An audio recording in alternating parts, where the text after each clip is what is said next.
gobyerno dito sa bansang Pilipinas. Welcome po ang lahat ng mga pastors, regardless of your denomination, regardless of your faith, regardless of your groups or churches. Welcome po kayo dito. Sama-sama po tayong ipatayo itong dibino gobyerno ng Diyos dito sa bansang Pilipinas, at lalong-lalo na po sa mga katutubo nating mga tribo mula Luzon, Visayas, Mindanao, sa 113 tribes or 110 tribes. Mga kababayan ko, mga katutubo ko, ito na po yung fulfillment ng batas po ng Ipralo, dahil ito na po yung ipatutupad sa magiging saligang batas po natin dito sa bansang Pilipinas once po na itong dibino gobyerno mapaitupad, dahil yung magiging leader po ng dibino gobyerno dito sa bansang Pilipinas ay hari na po yung katawagan. Wala na pong Pangulo, hindi na po Presidente. 2022, mag-umpisa na po maghari yung haring pinadala ng Diyos, sugo ng Diyos, upang maghari dito sa bansang Pilipinas, upang mabigyan po ng kahatulan, mabigyan po ng hostisya, mabigyan po ng karapat-dapat po na ipamamahagi sa mga sambayanang Pilipino. Maibibigay po yan kung ang hari ng Diyos ipapadala na niya at magiging hari na sa bansang Pilipinas. Kaya ito na po yung totoong pag-asa, at ito na po yung totoong makapagbabago sa ating bansang Pilipinas. Hindi po politiko yung ating pag-asa. Hindi po politiko yung kinakailangan natin, politiko na maraming salita, wala naman sa gawa. Ang kinakailangan po natin ngayon, mga kapatid, yung sugo ng Diyos. Okay? Yung kailangan natin, yung sugo ng Diyos, hindi yung sugo ng mga partido. Yung sugo ng Diyos na maghari dito sa bansang Pilipinas, yung kanyang sugo na si Haring David. Kasunod po yan ni Haring Saul. Si Presidente Duterte, siya po si Haring Saul. At yung kasunod po niya ngayon, si Haring David. Kaya darating na po yung anointed by God, yung hari ng Diyos, at ito na po yung pag-uumpisa ng kanyang kaharian dito sa bansang Pilipinas. Kaya maraming salamat sa mga nakaantabay na ngayon. Magandang hapon kay Ma'am Monjera Blo, no, sa mga kaibigan po nating mga Muslim, mga Maranao, mga Maguindanao. Ito na po, mga kapatid, yung makapagbibigay sa atin dito sa bansang Pilipinas ng totoong kapayapaan. Hindi politiko yung makapagbigay ng kapayapaan. Yung makapagbigay ng totoong kapayapaan sa Luzon, Visayas, Mindanao, sa buong bansang Pilipinas, ang makapagbibigay ng totoong kapayapaan, yung prinsipe ng kapayapaan. Okay? The Prince of Peace can give the everlasting peace here on earth sa pamamagitan ng batas ng Diyos. At ipatutupad yan ng prinsipe ng kapayapaan. At yan po yung matagal ng inaasam ng lahat ng mga Filipino dito sa buong Pilipinas, yung totoong kapayapaan, dahil darating na po yung espiritu ng kapayapaan, yung espiritu ng pag-ibig, yung espiritu ng katuwiran, at lalong na yung espiritu ng katotohanan, dahil siya po yung magbibigay ng totoong katotohanan, buong katotohanan sa buong sambayanan ng Pilipinas. Kaya magandang hapon, no, sa lahat-lahat ng mga nakapanood na ngayon kay Brother White Dabma, yung ating municipal coordinator dyan sa Santa Cruz, Davao del Sur. Magandang hapon, bro, no? Maraming salamat sa patuloy na pagsubaybay at pagsuporta sa itong programa. God bless po sa lahat-lahat na nagpapatuloy, no, na nakasubaybay sa ating programa. This is prayer na sana mayroon po kayong matutunan, lalong-lalo na magkakaroon tayo ng totoong espiritu ng katotohanan. Yan po yung hinihintay natin, mga kapatid. Yung taong makapagbibigay lang ng totoo, pawang katotohanan, yung espiritu ng katotohanan. At magandang hapon kay Brother Ramil Maslog Chavez, no? At dyan naman po sa dito naman po, no, sa kay Ma'am Kate Fabri, Jobert Sances, kay Brother dito po kay Salt. Okay. No, magandang hapon kay Brother Serge Osminia, Tornia, no?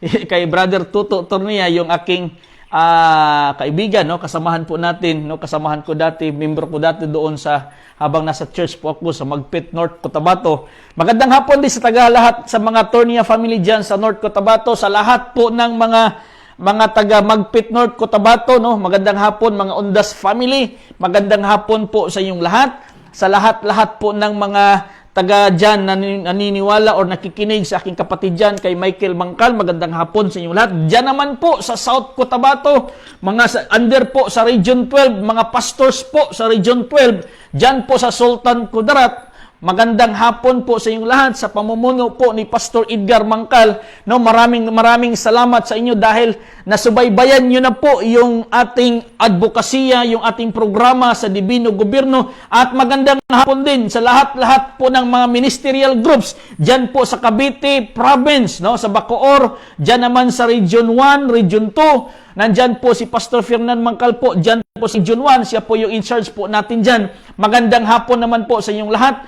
Kay dyan naman po sa NCR, yung mga leaders po natin, kay Brother Elpidio Rosales, magandang hapon, kay Brother Jerry Iringan, magandang hapon din sa inyong lahat dyan, mga Iringan family. At kay Ma'am Dusky Tamara, magandang hapon, no? Dyan po sa Region 7, kay Ma'am Elvisa Tabar, no, magandang hapon din sa inyo lahat. Mga provincial director po natin under po sa Region 7 sa Bohol, at dyan naman po sa Cebu kay Brother Pepito Suico at kay Brother Ray Clamohoy, magandang hapon. No, kay Brother Faustino Alfredo dyan naman po sa San Pablo, magandang hapon bro. No, dyan po siya po yung ating city coordinator dyan sa San Pablo City, magandang hapon sa inyong lahat. Diyan naman po sa Rizal Province, mga Kayubit family, Tamparong family, magandang hapon, no, kay Ma'am Florencia Tamparong, mga Oliveros family, at mga Romero family dyan. At iba't iba pang mga pamilya, magandang hapon sa inyong lahat. Dito naman sa aking pamilya sa Matanao, Davao del Sur, kay Lydia Sagaran Mangkal, sa aking ina, sa aking mga kapatid sa pananampalataya, kapatid sa material, at kapatid po sa espiritual. Diyan naman po sa Zamboanga del Sur, Zamboanga del Norte, Zamboanga Sibugay, lalong-lalo na diyan sa grupo po ng Kingdom of God, magandang hapon sa inyong lahat. Sa lahat po ng taga-Kingdom na naniniwala sa Divine Government of the Philippines, sama-sama po tayo dito. Welcome po kayo dito sa lahat po ng taga-Kingdom of God na naniniwala sa Divino Gobyerno ng bansang Pilipinas. Kaya tuloy-tuloy po tayo mga kapatid. Ito po yung sinabi ni David at sinabi po dito sa Salmo na kung ang hari ng Diyos, okay? Kung yung hari ng Diyos, yung pinili na ng Diyos ay maghahari na dito sa bansa, maghahari na sa kanyang bayan, ang Diyos ay mamalagi sa bansa po na yan. Once na yung kahatulan ng Diyos, once na yung sugo ng Diyos, yung mga palatuntunan ng Diyos, maipatupad sa bansa na yan, ang Diyos ay mananahan sa bansa na yan, kagaya sa bansang Israel. Nang ipaninutupad po ni Haring David yung kautusan ng Diyos, yung palatuntunan ng Diyos, yung mga utos ng Diyos nang ipinutupad ni Haring David sa buong termino ni Haring David sa loob ng 40 years, sinasamahan ng Diyos si Haring David na kahit sinong mga kaaway, kahit si Goliath, kahit sinong mga karaktig na mga bansa na gustong lulupig kay Haring David, hindi po sila makapasok sa bayan ng Israel dahil nandyan ang Diyos sa bansang Israel, dahil ipinitupad ng hari ang batas ng Diyos sa bansang Israel. Ganon din yung nangyari kay Haring Solomon. Nang si Haring Solomon ay pumalit sa kanyang ama, ipinatupad ni Haring Solomon ang batas ng Diyos. Ang Diyos, kaya naninirahan ang Diyos sa bansang Israel. Walang kahit sino mang bansang makapasok, makalusob doon sa bansang Israel dahil nandoon ang Diyos sa Israel. Dito sa bansang Pilipinas, kinakailangan ang Diyos maghahari dito sa bansang Pilipinas. Yung batas ng Diyos ay maghahari dito sa bansang Pilipinas upang ang Diyos ay mananahan dito sa bansang Pilipinas. Hindi mga kurakot, hindi mga kurap na mga tao, mga leaders, yung maghahari dito sa bansang Pilipinas. Ang Diyos lang ang maghahari dito sa bansang Pilipinas.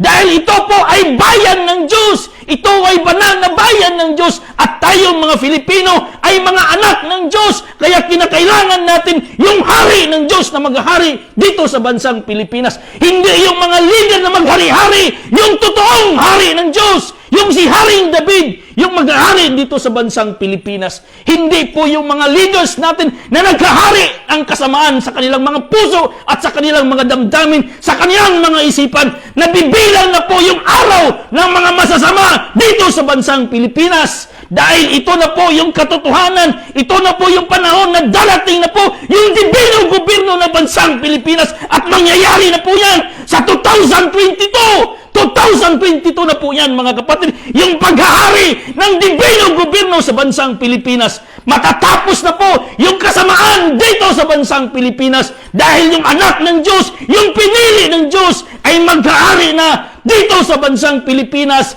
Kaya matatapos na po yung lahat ng kasamaan dito sa bayan ng Pilipinas dahil ipapadala ng Diyos ang kanyang alagad na magbibigay ng katulang hustisya sa lahat po ng mga Pilipino. Ito po yung sinasabi niya, Salmo 72, mga kapatid. Sabi niya, ibibigay mo sa hari ang iyong kahatulan, O Diyos, at ang iyong katwiran sa anak na lalaki ng hari. Sabi niya, give the king, thy judgment, O God, and thy righteous unto the king's son. Kapag yung hari ng Diyos ay maghahari dito sa bansang Pilipinas, yung sugo ng Diyos ay maghari na dito sa bansang Pilipinas, ang Diyos mismo, si Jehovah, maghahari dito sa bansang Pilipinas. Kaya kahit sinong kaaway ng mga bansa, hindi makalapit sa Pilipinas dahil ang Diyos na mismo ay maghahari na kasama ang kanyang sugo. Kaya 2022, tatapusin ng Diyos ang lahat ng mga kasamaan dito sa bansang Pilipinas. Yung mga leader na nag-iisip ng masama sa 2022 upang manatili sa kanilang posisyon, hindi na po, tapos na po ang inyong termino, tapos na po ang inyong turno, dahil iisa lang ang maghahari dito sa bansang Pilipinas. Iisa lang po ang maghahari dito sa bansang Pilipinas. Yung hari ng Diyos. Hindi yung mga tao, hindi yung mga leader ngayon naghari-harian. Isa lang po yung totoong hari na pinadala ng Diyos, ipapadala ng Diyos, si Haring David. Kasunod po yan ni Presidente Duterte. Totoong po si Presidente Duterte. Sugo ng Diyos si Presidente Duterte. Ang kasunod din niya, sugo din ng Diyos upang ipatupad ang kalooban ng Diyos dito sa bansang Pilipinas. Hindi yung kalooban ng kandidato, hindi kalooban ng partido, kalooban ng Diyos ang ipatutupad. Hindi kalooban ng partido. Partido ng Diyos ang ipatutupad. Kalooban ng Diyos ang ipatutupad. Yung kagustuhan ng Diyos ng totoong pagbabago sa bansang Pilipinas. Hindi yung pabago-bago na leader. Yung totoong pagbabago ang kailangan natin sa bansang Pilipinas. The real change is coming. The big one is coming. The real change is coming for our motherland and people. Hindi po pabago-bago na mga leaders. Totoong pagbabago yung kailangan po natin dito sa bansang Pilipinas. God's will po ang kailangan natin, hindi political will. God's will ang kailangan po natin, hindi yung political will. Hindi yung man's will. Hindi yung kagustuhan ng mga leaders, yung mga mayayamang mga leaders, hindi po yung kagustuhan nila. Kagustuhan na ng Diyos po ang ipatutupad natin dito sa bansang Pilipinas. Kaya this is the right one. This is the right time. Thy kingdom come, thy will be done. Ito po yung sinasabi ni Jesus. Ama, thy kingdom come, thy will be done. Kaya Father Jehovah, your kingdom come here in the Philippines. Thy will be done in the Philippines. Here in the Philippines, matutupad yung dibinong gobyerno dito sa bansang Pilipinas. At itong bansang Pilipinas ay magiging modelo ng Diyos na bansa papunta doon sa iba't ibang bansa sa buong mundo. Magiging modelo po tayo sa banal na gobyerno ng Diyos. Dito po magsisimula sa bansang Pilipinas. Dito magsisimula, mga kapatid. Ang Pilipinas magiging tanyag sa buong mundo. kung nagiging tanyag tayong Pilipino, naging tanyag ang ating Pilipinas dahil sa ating mga kababayan na nagbibigay po ng karangalan sa ating bansa, nagbibigay po sila ng karangalan habang nandoon sila sa ibang bansa, nagiging tanyag po tayo doon. Mas lalong na magiging tanyag ang bansang Pilipinas kung ang Diyos ay maghari, kung ang banal ng Espiritu ng Diyos, kung yung batas ng Diyos ay maghari na dito sa bansang Pilipinas. Mas lalo tayong titingalain ng buong mundo dahil nandito na ang Diyos sa bayan ng Pilipinas. Wala na sa bayan ng Israel. Dito na sa bansang Pilipinas ang hari ng Diyos. Ang Diyos mismo ang magpapadala ng kanyang hari, ang kanyang sugo upang magiging ipatupad niya ang kanyang kalooban. Kaya 2022 is the government of the Father and the Son, the government of Jehovah and His Son, the government of Alpha and Omega, not the government of the Father and Daughter, but this is the government of the Father and the Son. 2022 po yan, mga kapatid. Kaya hindi po ako natatakot na isigaw sa Pilipinas, 2022, mag-uumpisa ang dibinong gobyerno ng Diyos dahil ipapadala ng Diyos ang kanyang sugo, ang kanyang alagad na si Haring David, kasunod po ni Haring Saul na si Presidente Duterte. Lalaki po yung susunod, hindi po babae. Galing Mindanao, lumad ng Mindanao, liyon ng Mindanao. Totoo po ang pamumuno ni Presidente Duterte. Totoo po. Kahit yung mga nauunang pangulo sa kanya, totoo po yun sila. Pinadala po yun sila ng Diyos. Kaya, but the anointed one nga ipatutupad yung sugo ng Diyos, yung batas ng Diyos, the right time, 2022 na po yan. Kaya wag tayong matakot. Nandito po sa atin yung katotohanan.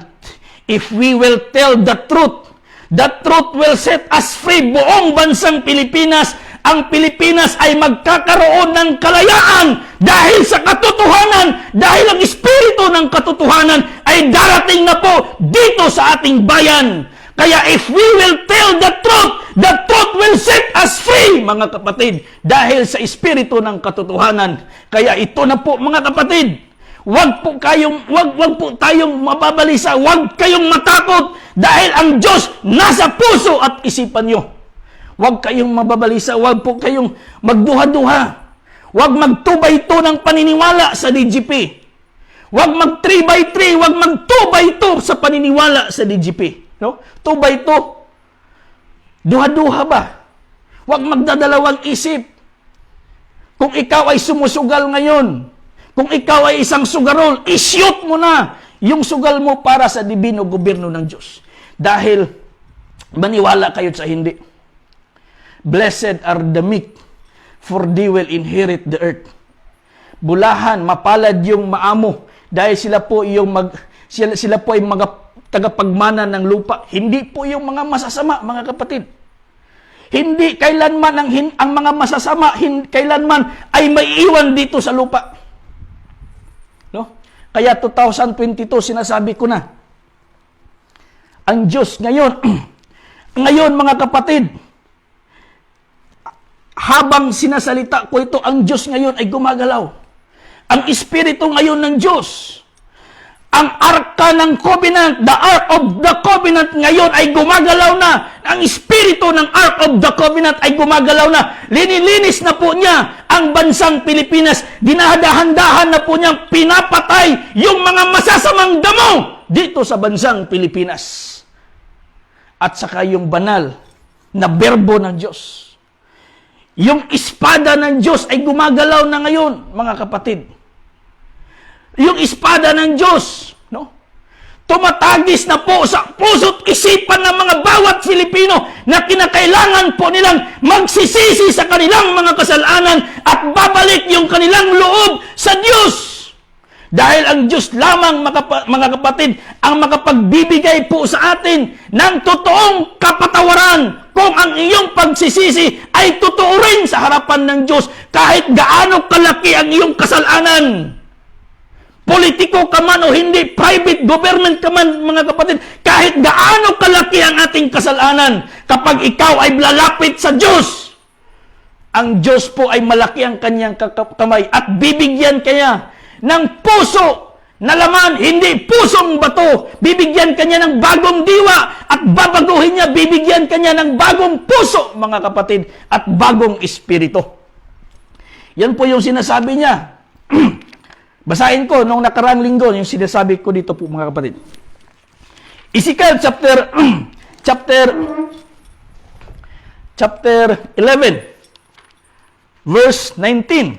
Ito po yung pagkasabi niya dito. Aking bibigyan sila ng isang puso at aking lalagyan ng bagong diwa ang loob ninyo at aking aalisin ang batong puso. Ang mga Filipino ngayon, mga kapatid, bato po yung kanilang puso. No? Maraming mga leaders natin ngayon, manhid, bato ang puso.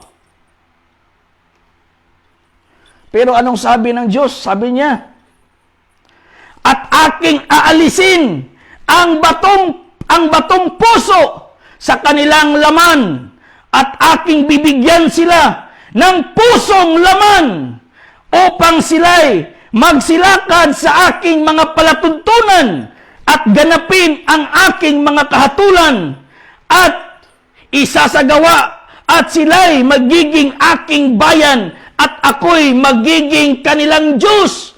Ang kriteriya pala upang tayo'y magiging bayan ng Diyos, magiging bayan, maging bansa ng Diyos, ipatutupad natin ang kanyang palatuntunan, ang kanyang kahatulan, at ang kanyang mga utos dito sa bansang Pilipinas upang tayo'y tatawaging bayan ng Diyos at tayo'y tatawagin na kanyang mga anak.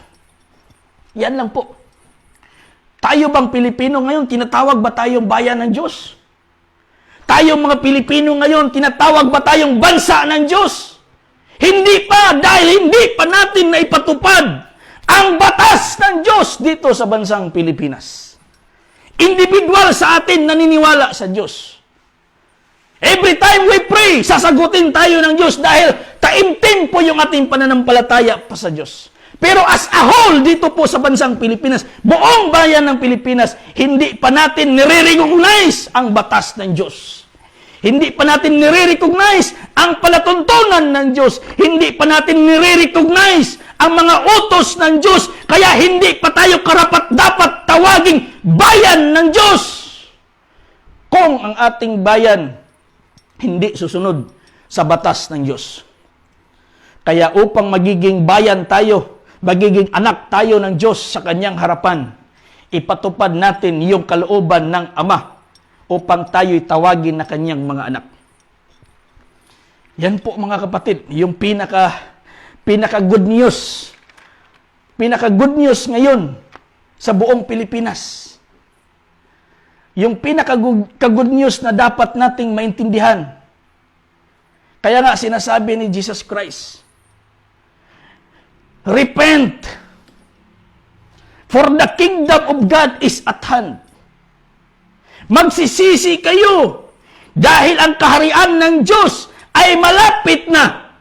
Bakit sinabi ni Jesus na magsisisi kayo dahil ang kaharian ng Diyos malapit na? Dahil hindi ka makapasok sa kaharian ng Diyos kung hindi ka magsisisi. Hindi ka makaharap sa Diyos kung hindi ka banal sa kanyang harapan. Be holy for I am holy. Magpakabanal kayo dahil ang Diyos ay banal. Kaya mayroon tayong banal na gobyerno ng Diyos. Dahil yan po yung daan upang yung tao ay magiging banal sa harapan ng Diyos. Sabi ni Jesus, repent for the kingdom of God is at hand. Repent for the kingdom of God is near. Bakit sinasabi niya near or malapit na? Dahil yung time na uupo siya sa kanyang trono sa 33 AD. Kaya habang siya ay nangangaral, sinasabi niya, repent. You must be prepared, for the kingdom of God is at hand. Hindi niya sinasabi, magsisisi kayo dahil ako ay malapit ng maghahari. Hindi niya sinabi yun. Ang sinabi niya, magsisisi kayo dahil ang kaharian ng Diyos malapit na. Meaning, kapag nakaabot siya ng 33 AD, magiging hari siya doon. So yung audience niya, yung mga Hudyo na nagsisisi na sa kanilang mga kasalanan. Dito po sa Pilipinas, Republika ng Pilipinas, Luzon, Visayas, Mindanao, buong bansang Pilipinas, lahat ng Filipino, magsisisi tayo dahil malapit na ang paghahari ng Diyos sa ating bayan. 2022, uunang uupo ang kanyang lingkod, yung kanyang pinili, yung kanyang pinahiran ng langis ay uupo na sa 2022. Kaya tayong mga Filipino ay dapat tayong magsisisi upang dapat tayong tawagin na kanyang bayan, tawagin na kanyang mga anak. Kung tayo po ay handa na sa pagharap sa kanya. Kaya nga sinasabi ko kanina, lahat ng mga leaders na mga masasama, kapag hindi sila magsisisi, lahat ng mga politikong masasama, kapag hindi sila magsisisi, hindi po sila makaabot sa 2022 dahil ngayon na lang po, ngayon gumagalaw na po yung Espiritu ng Diyos. Naglilinis na po yung Espiritu ng Diyos. Ang Espiritu ng Diyos nagkakaingin na po sa bayan ng Pilipinas.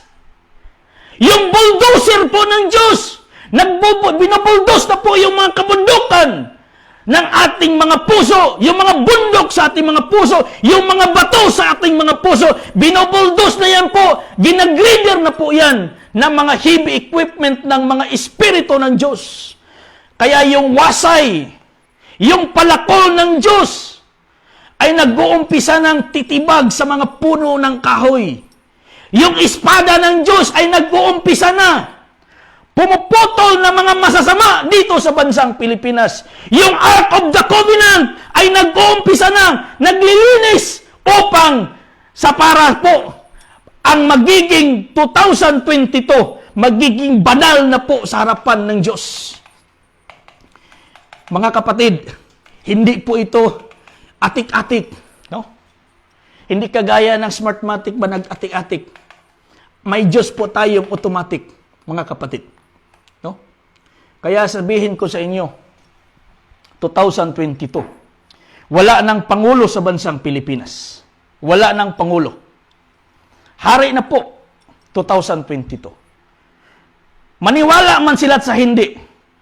Maniwala man ang buong bayan ng Pilipinas. Kalooban ng Diyos ang matutupad. Hindi na po kalooban ng tao. Hindi na po kalooban ng partido. Hindi na po kalooban ng politiko. Kalooban na po ng Diyos ang matutupad, mga kapatid. 2022. Kaya, mag-ingat tayo. No? Alam ko, marami ngayong mga nanonood na mga taong hindi gustong marinig yung aking mga sinasabi. Maraming mga tao na ngayon na nasagasaan po sa ating mga sinasabi because this is the Lord's doing.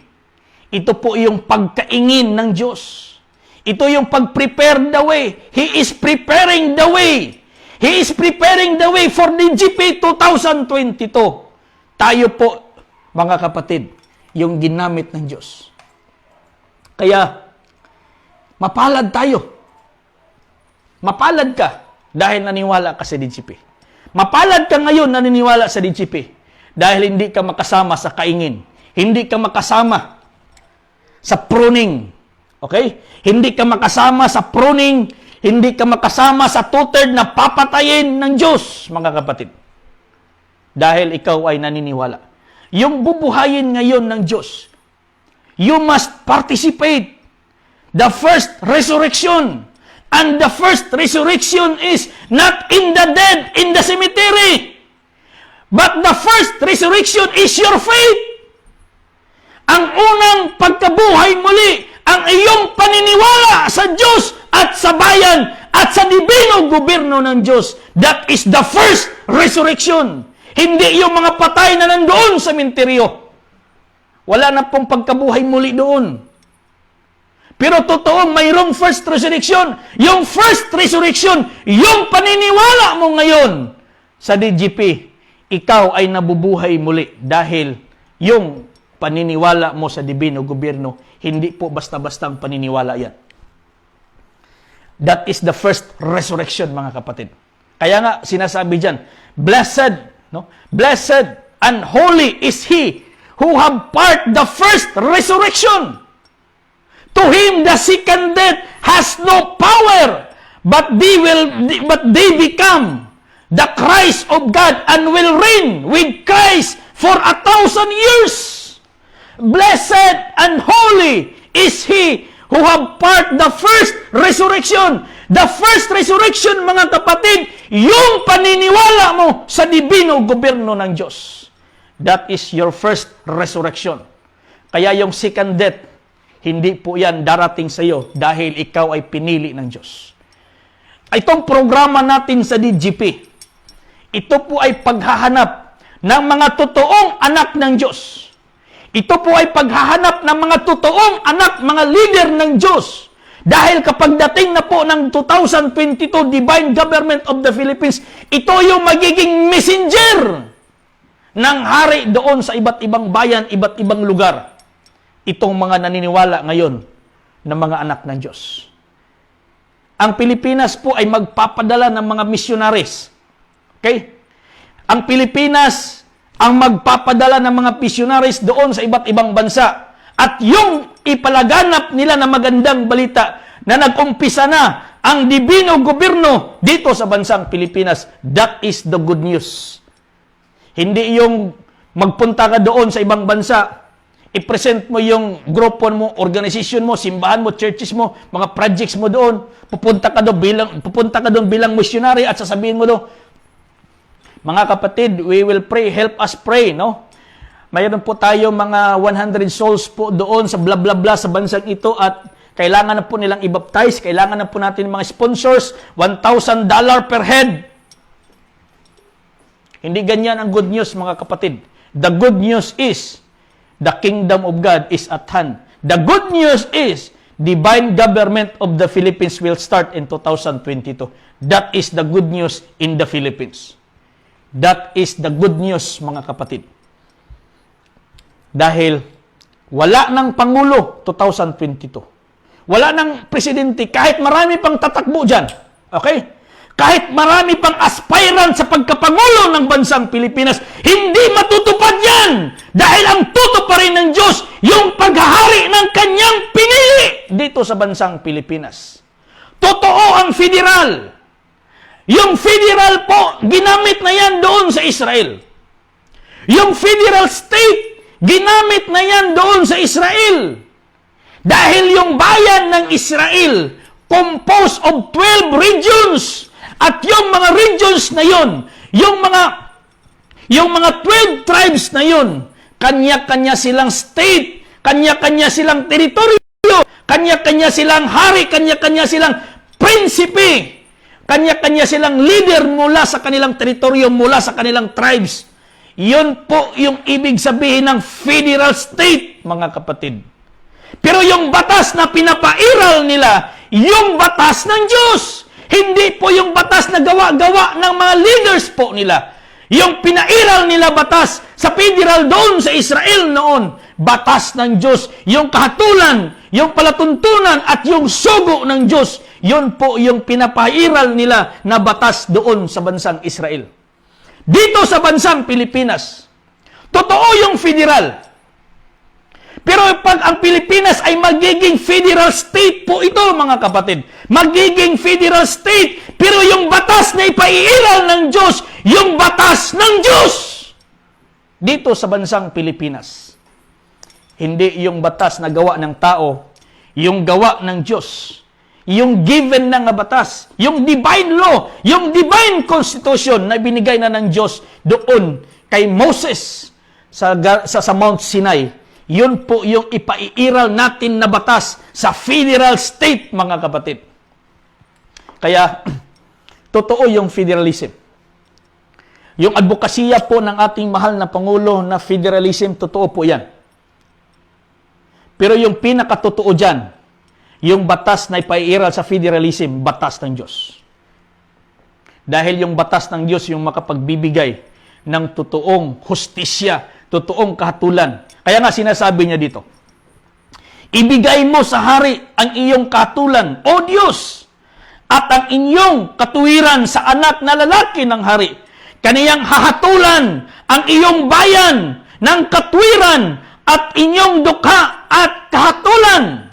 Sabi niya, He shall judge thy people with righteousness and thy poor with judgment.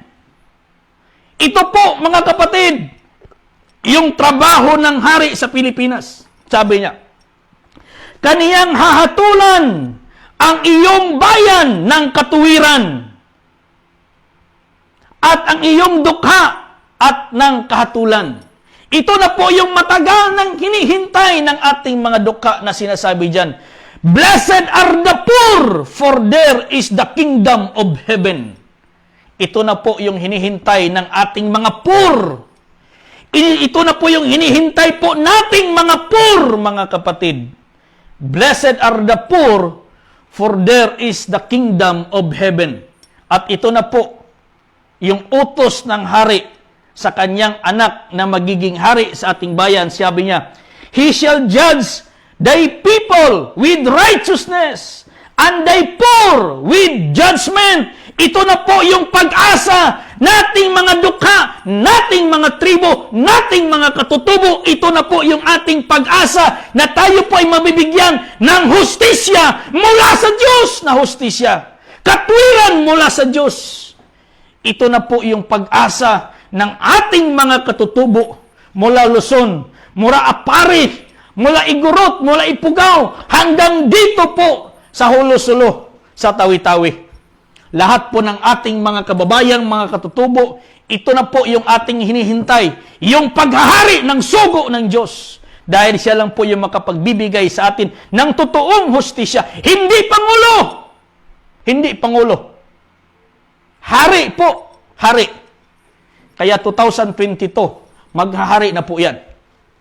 Ito po, sinabi niya, The mountains shall bring peace to the people, and the little hills by righteousness. Sabi niya, ang mga bundok ay magtataglay na ng kapayapaan sa bayan at ang mga gulod sa katwiran. Yung bulong-bundukin, magbibigay na po ng kalayaan, kapayapaan. Bakit po? Bakit niya sinasabi, the mountain shall bring peace? Bakit? Dahil yung mga katutubo, mga kaibigan, mga kapatid, natin dyan sa mga bundok, mga kapatid, yung may mga pinaglalaban, ito na po yung kanilang pag-asa na magbigyan po sila ng totoong kapayapaan. Yung mga leaders po natin, yung mga kapatid po natin na nag-struggle for kapayapaan, nagbuhis ng buhay for kapayapaan, ito na po yung kalutasan, dibino gobyerno ng Diyos dito sa ating bayan. Alimang, tingnan natin, no? Magbibigay, yung mga bulubundukin, yung mountains, magbibigay na ng kapayapaan. Bakit? Dahil yung mga kaibigan, mga kapatid po natin dyan, na nasa kaliwa, i-embrace po nila yung dibino gobyerno ng Diyos. Dahil mga anak din sila ng Diyos, mga kapatid. I-embrace nila yan. Yung mga katutubo na natin, nandoon sa kaliwa, i-embrace na nila yung batas ng Diyos. Dahil alam nila, yan po yung makapagbibigay sa kanila ng totoong kapayapaan. Yan po, mga kapatid, Psalm 72, verse 3. The mountain shall bring peace. Wala nang mga taong bundok. Wala nang kung mayroong mga tao pupunta sa bundok for peace. Wala nang mga taong maghahasik ng lagim sa kabundukan. Bakit? Dahil mabigyan na po sila ng hustisya at kapayapaan. I-embrace po yan ng government. I-embrace po nila ang batas ng Diyos. Gobyerno lang ng Diyos ang makagawa niyan. Hindi yan magawa ng politiko. Maniwala kayo, hindi yan magagawa ng politiko. Hindi yan magagawa ng partido. Pero magagawa yan ng Diyos sa pamamagitan ng kanyang sugo dito sa bansang Pilipinas. Kaya ito po sinasabi niya, verse 4, He shall judge the poor of the people. He shall save the children of the needy and shall break in pieces the oppressor. Ito na po mga kapatid, kaniyang hahatulan ang mga dukha sa bayan. Kaniyang ililigtas ang mga anak ng mga magpakailangan at pagwawaray-warayin ang mga mag-aapi. This is now the time of the oppressor.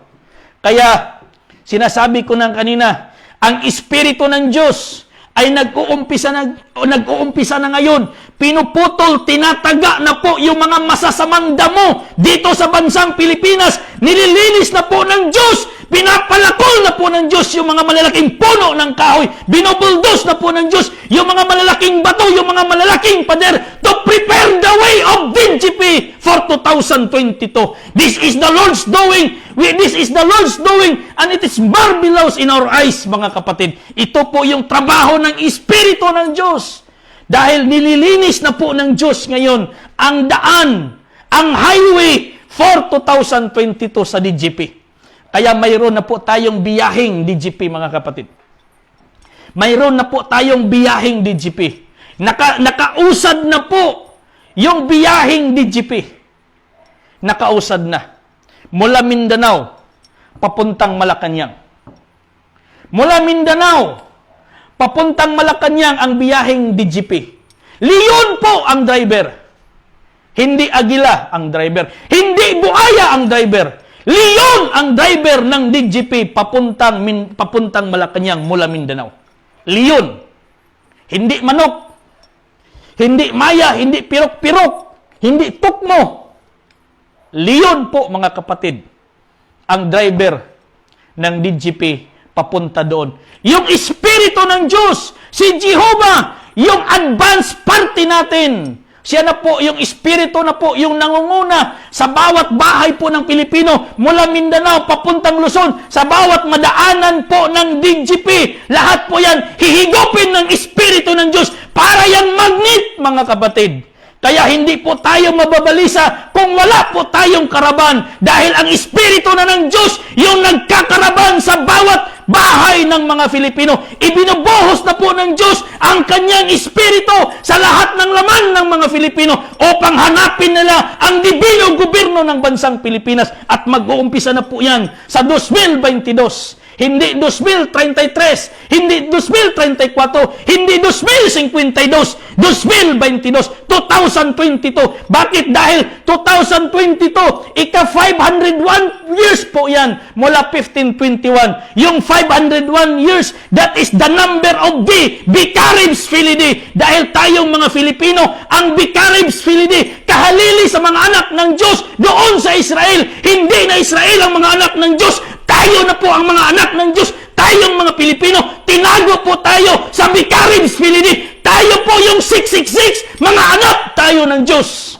Mga kapatid, tinago tayo sa numerong 666. Tayong mga Filipino, dahil tayo yung Vicaribs Filii, kahalili sa mga anak ng Diyos. Hindi na Israel ang mga anak ng Diyos. Tayo na pong mga Pilipino ngayon, ang mga anak ng Diyos. Kaya dito siya maghahari sa ating bayan. Hihitayin na lang po natin yung bayan ng Diyos dito sa bansang Pilipinas dahil maghahari ang kanyang anak, yung kanyang pinili, yung kanyang hari na si Haring David dito sa ating bayan. Yan po ang ating pag-asa. Yan po ang magbibigay sa atin ng kapayapaan at buong katotohanan, yung Espiritu ng katotohanan. Tayo po, mga kapatid, ang 666.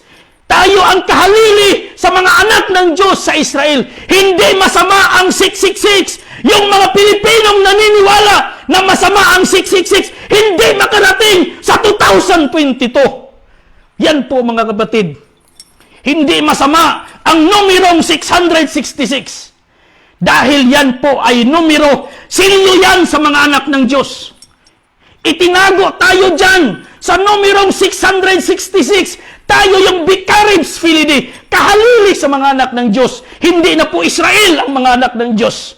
Tayo ng mga Filipino, ang mga anak ng Diyos. Tayo yung Omega noon. Tayo naman ang Alpha ngayon. Tayo naman ang Omega ngayon. Alpha, Omega, dito na po yan sa bansang Pilipinas. Lahat ng mga Pilipino, lahat ng mga pastor, lahat ng mga leaders, na naniniwala na yung 666 ay masama. Wala pa ninyo nasumpungan yung espiritu ng katotohanan. Hindi masama yung 666. Yung pagkaintindi mo lang yung masama. Yung pagkaintindi mo lang yung masama. Hindi masama yung 666. Silyo mo yan. Silyo ko yan. Silyo natin yung mga anak ng Diyos. Tinago tayo sa numero na yan. Dahil upang walang bansa ang makaagaw niyan. Tayo po ang numero. Nagdala na po ng 666. Hindi Santo Papa. Walang kasalanan. Walang kasalanan yung ating mga kaibigan, mga kapatid na mga Santo Papa, mga kapatid na mga pari, mga kapatid na obispo sa Iglesia Katolika. Wala silang kasalanan. Hindi sila at satanism. Hindi sila antichrist. Sila po, mga kapatid, ginamit lang ng Diyos, pero hindi sila yung kahalili sa mga anak ng Diyos. Tayong mga Filipino ang kahalili sa mga anak ng Diyos. Dahil dito po sa bansang Pilipinas, itatayo yung kaharian ng Diyos at yung anak ng Diyos ang maghahari dito sa kanyang kaharian. Kaya blessed are the poor, for there is the kingdom of heaven. Dahil yung maghahari sa kingdom na yan, si Haring David na po. Yan po yung pag-asa ng ating mga kapatid, nating mga dukha dito sa bansang Pilipinas. Hindi masama ang 666, mga kapatid. Kaya lahat ng mga Filipino, regardless of your faith, regardless of your denomination, regardless of your tribes, kung ikaw ay naniniwala na yung 666 ay masama, hindi ka proud na ikaw ay anak ng Diyos. Kung ang 666 nakalagay doon sa tierra, no?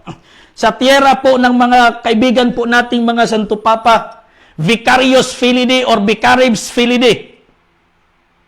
Ina-assume po ng Romano na sila po yung bansang kahalili sa mga anak ng Diyos dahil nababasa po nila Mateo chapter 21 verse 42, verse 43. Sinabi ni Jesus, "Therefore say I unto you, the kingdom of heaven shall be taken away and given to a nation, bringing forth the fruits thereof." Nababasa yan ng Romano Katoliko na iniisip nila na sila yung bansa, yung pinaglipatan ng kaharian ng Diyos.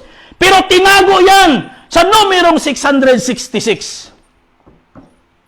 Kaya nang na-discover po nila na yung 666, number of the beast, Revelation chapter 13 verse 18, tinanggal po nila yun dahil takot sila sa number of the beast. Hindi po Roma ang beast dyan. Hindi Roma ang beast. Hindi Santo Papa yung beast. Yung dambuhalang hayop dyan, hindi Roma. Yung dambuhalang hayop dyan, hindi Santo Papa. Tayong mga Pilipino, ikaw, ako, yung bansang Pilipinas po natin, ang dambuhalang hayop! Tayong mga Filipino, ang nagdala sa numerong 666, mga anak tayo ng Diyos. Numero yan ng mga anak ng Diyos. Hindi yan numero ng Satanas. Hindi yan numero ng demonyo. Numero yan sa mga anak ng Diyos. Tinago lang tayo sa Diyos sa katawagang dambuhalang hayop. Dahil itong Pilipinas ay lumabas po mula sa karagatan. Revelation chapter 13 verse 1, mga kapatid. Yung dambuhalang hayop na nakita ni Juan, lumabas mula sa katubigan na mayroong 7 ulo, 10 sungay. Hindi po yan literal na mananap. Hindi po yan literal na hayop. Bansa po yan, mga kapatid. Yung 10 ulo dyan. Yan po yung 10 pangulo ng bansang Pilipinas mula kay Aguinaldo hanggang kay Presidente Duterte. Sila po yung mga 10 sungay.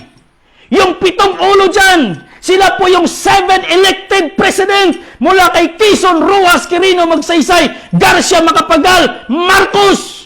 They are the 7 elected president. Yun po yung mga ulo at 10 sungay. They are the president of the Republic of the Philippines. Kaya yung dambuhalang hayop dyan, Pilipinas po yan. Ikaw at ako, may numerong 666 dahil kapalit ka sa mga anak ng Diyos. Kapalit tayo sa mga anak ng Diyos.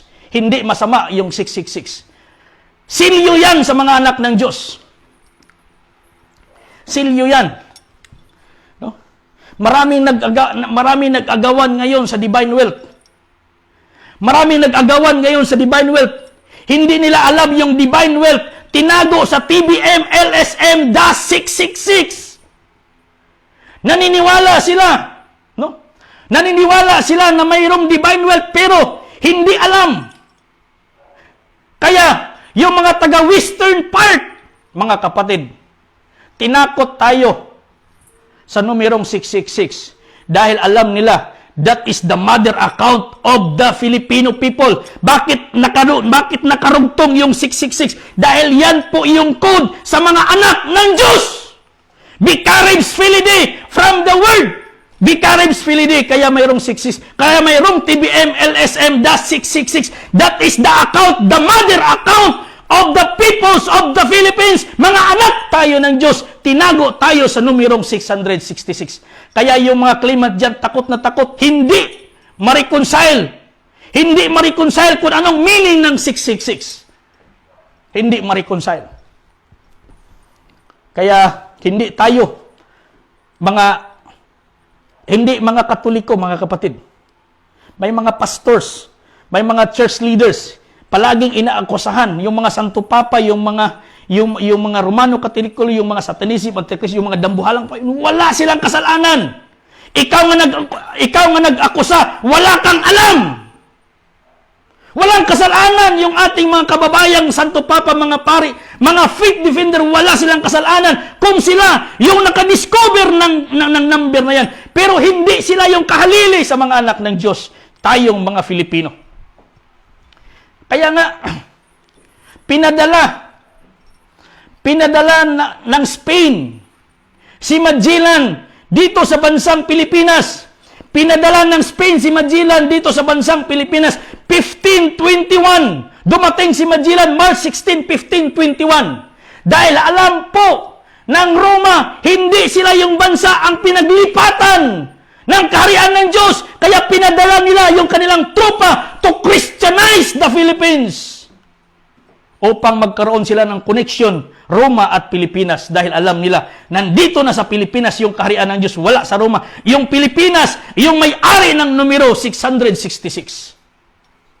Yan po mga kapatid. Kaya pinadala dito si Magellan. Si Magellan isang Portuguese. Pero authorized by the government of Spain. Yung government of Spain, mga kapatid, no? Yung government ng Spain, kontrolado yan ng Vatican that time. Kaya dinala po nila yung Kristyanismo. Kaya tinago tayo ng Diyos dyan. Dahil walang makapagbigay ng totoong formula, totoong solution, totoong meaning ng Vicarious Filii or 666 maliban lang sa espiritu ng katotohanan. Maraming mga espiritu dito. Marami ding mga nagpatuo-tuo. Binubuli pa yung mga kapatid nating mga Santo Papa, mga Katoliko, mga bishop, mga reverend, mga pari. At sinasabing sila yung dambuhalang hayop, sila yung mapinta, sila yung beast. Wala silang kasalanan, mga kapatid. Tayo, ikaw, ako, yung numero mo, 666, dahil ikaw ay anak ng Diyos. Silyo yan sa mga anak ng Diyos, 666. Yan po, mga kapatid. Kaya pinadala si Magellan, 1521. Bakit po 1521? Dahil 1517, si Bishop Martin Luther, 1517, ay nagprotesta na sa Roman Catholic. 1517, nagprotesta na si Martin Luther. Siya na po ay gumagawa ng maraming mga thesis against the Roman Catholic. Lumabas siya sa pagkapari at binuo yung protestante. One of the reason na sinasabi niya, yung Santo Papa, yung beast, according sa Revelation chapter 13, verse 18. Doon siya nag-split dahil ang alam niya, minamaterial niya na yung beast ay Santo Papa dahil sa word Vicarious Filii. Vicarious Filii. Kaya lahat po ng protestante, lahat ng born again na naniniwala mula po kay kay Martin Luther, sa doktrina ni Martin Luther, lahat ng protestante born again, naniniwala na yung Santo Papa, yung mga Katoliko, yung mapintas, yung best na buhalang hayop. Dahil yan ang doktrina ng protestante, si Martin Luther. Pero hindi alam ni Martin Luther, hindi alam din ng mga protestante kung anong ibig sabihin yan. Walang kasalanan po ang ating mga kapatid na Katoliko. Walang kasalanan yung ating mga kapatid na Santo Papa, mga pari. Ikaw lang na nagsasabi niyan ang hindi mo alam kung anong ibig sabihin yan. Ang ibig sabihin, tatlo po yung ibig sabihin ng 666. Sa una po, according sa 1 King, okay? According po sa 1 King, yung 666, every year po yan. Ganyan po karami ang mga na-accumulate po ni Haring Solomon. Bawat taon, mula po sa mga bansa, mula sa mga prinsesa, mga reyna, mga hari, mga prinsipe na nagbibigay po sa kanya ng alay. Every year, umaabot po ng 666 kilos yung nalikom nila every year. That is the number of the wealth. Wealth po yan. Pangalawang number po ng 666, according po sa Ezra chapter 2 verse 13, the number of the tribe, the number of the children of Adonikam is 666. Yung number na yun, those are the people coming from Babylon na umuwi doon sa Israel, umuwi doon sa Jerusalem. Yung karamihan po ng lipi ni Adonikam, 666 po, mga kapatid. Basahin nga natin. Baka sabihin nyo, gawa-gawa naman ito ni Pastor. No? Baka sabihin nilang, gawa-gawa ito ni Pastor. Ezra, chapter 2, sabi niya dito, verse 13. Okay?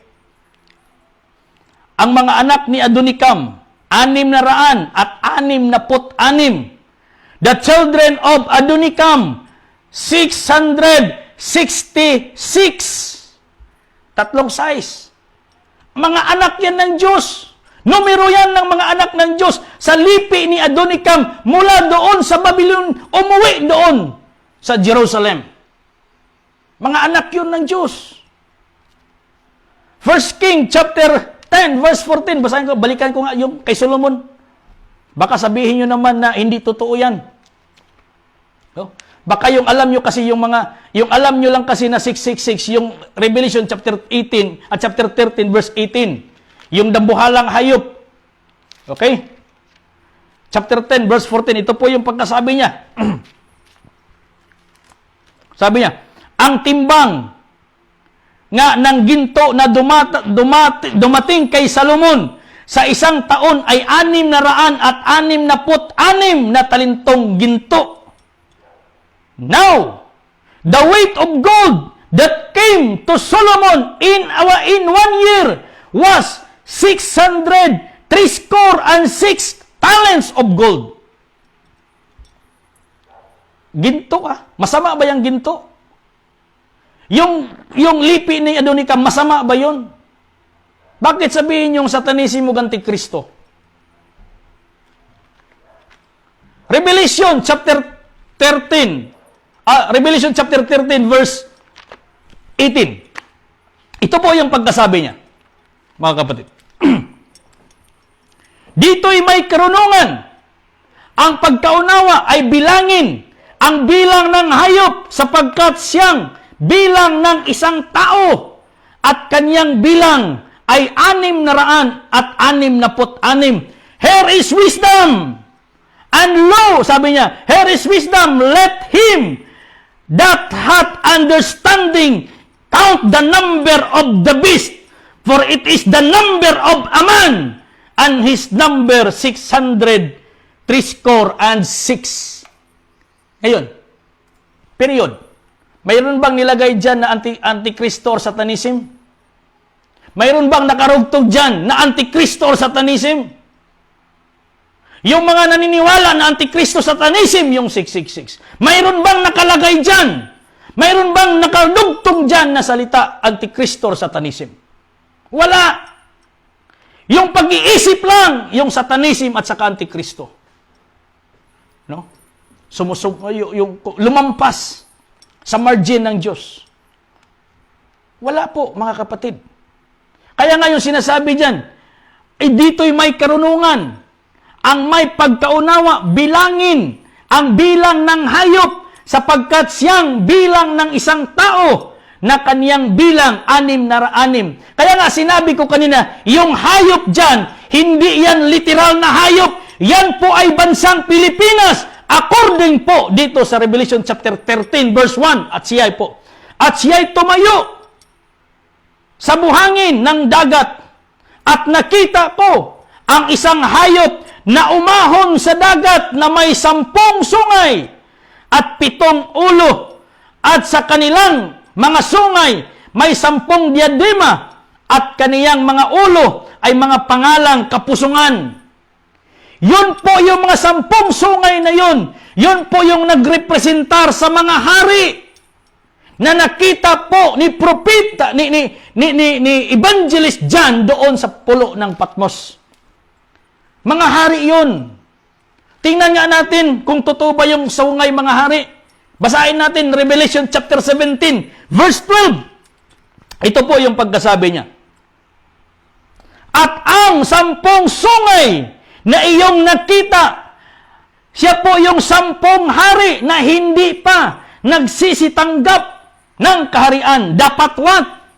Magsisipagtanggap sila ng kapamahalaan sa paghahari sa isang oras na kasama ang hayop.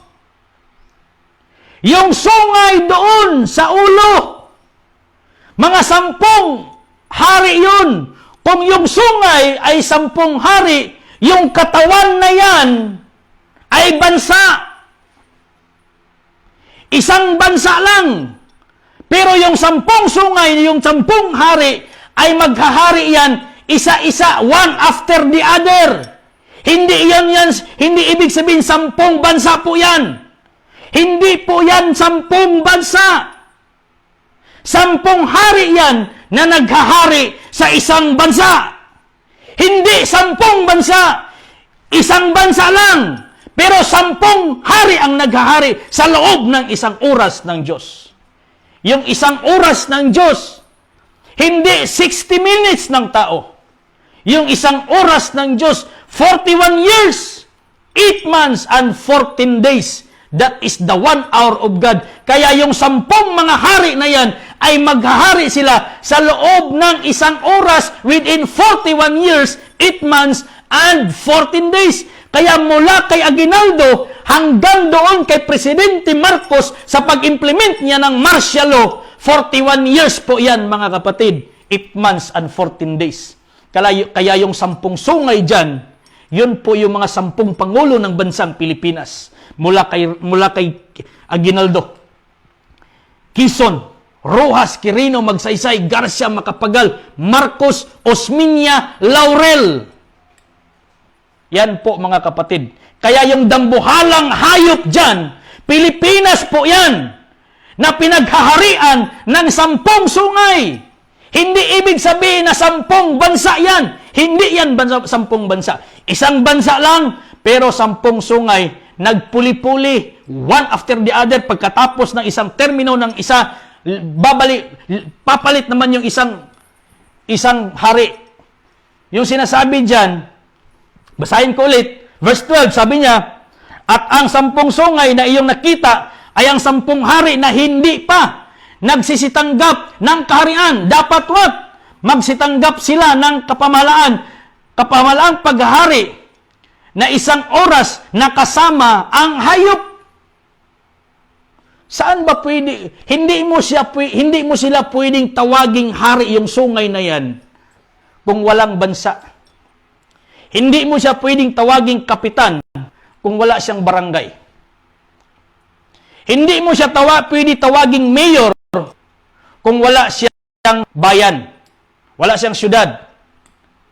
Dito, yung 10 sungay, Hindi mo siya pwedeng tawaging hari kung wala silang kaharian. So yung katawan na yun po yung kaharian. Dahil yung ulo ng katawan na yun po ay 7 ulo, 7 elected president, Quezon, Rojas, Quirino, Magsaysay, Garcia, Macapagal, Marcos, plus the 3 appointed president, Aguinaldo, Laurel, and Osmeña. They are the 10 sungay, 10 horns. Hindi yung maraming drawing doon na, hindi yung maraming drawing na kahit sino na lang i-drawing doon, tapos lagyan ng maraming sungay. No? Mabuti pa siguro yung sungay ng usa. Okay? Yung sungay ng usa, maraming maraming branches yon. Nagsanga-sanga po yun. No? Hindi po yan literal po mga kapatid. Tinago tayo dyan. Pilipinas po yung ibig sabihin yan. Dahil yung Pilipinas, sinabi nyo, wala mang mabasa na Pilipinas dyan. Take note mga kapatid, itong Biblia, ang sentro, ang setting ng istorya ng Biblia, Israel. Okay? Israel po yung setting ng istorya ng Biblia. Pero yung katuparan po ng mga propesya na nandito po sa Biblia, hindi na po sa Israel yun matutupad. Dito na po sa bansa kung saan inilipat ang kaharian ng Diyos at Pilipinas po yan. Dito po sa Revelation, ang katuparan po niyan, dito po yan sa bansang Pilipinas mangyayari. Hindi po. Kung mayroon mang ibang bansa na nakasama dito, part of the character, part of the script of God. Dahil ang Diyos ang direktor. Ang Diyos po yung direktor, siya yung gumagawa ng script. Ang Biblia po yung script. Siya po yung gumaganap, siya po yung naghahanap ng mga partakers. Okay? Yung mga partakers of the drama, dahil siya yung direktor, ito po yung script. Kaya part of the script po yun sila. Yung mga bansang nakasali po dyan. Ang Pilipinas po, nandito po mga kapatid. Chapter 12, verse 1, sabi niya, at isang dakilang tanda ay nakita sa langit, isang babae na nararamtan ng araw at buwan ay nasa ilalim ng paa at kanyang ulo ay may isang putong na 12 bituin. And there appeared a great wonder in heavens, a woman clothed with the sun and the moon under her feet, and upon her head, sabi niya dito, a crowns of 12 stars. Pilipinas po yan. Hindi po yan literal na babae. Yung iniisip po nila, literal yan na babae, si Maria yan. Hindi po yan literal na babae na si Maria. Kung iliteral natin na si Maria po ito, si Mama Mary po ito, iliteral din natin yung araw na kanyang damit. Iliteral din natin yung stars na nagiging putong po niya.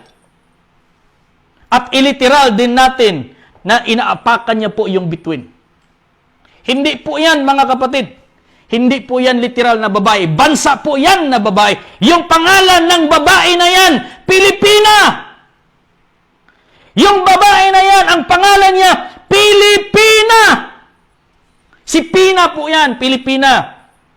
Kaya yung Pilipinas, yung damit ng Pilipinas, yung araw, dahil yung flag po natin, araw po yung ating flag.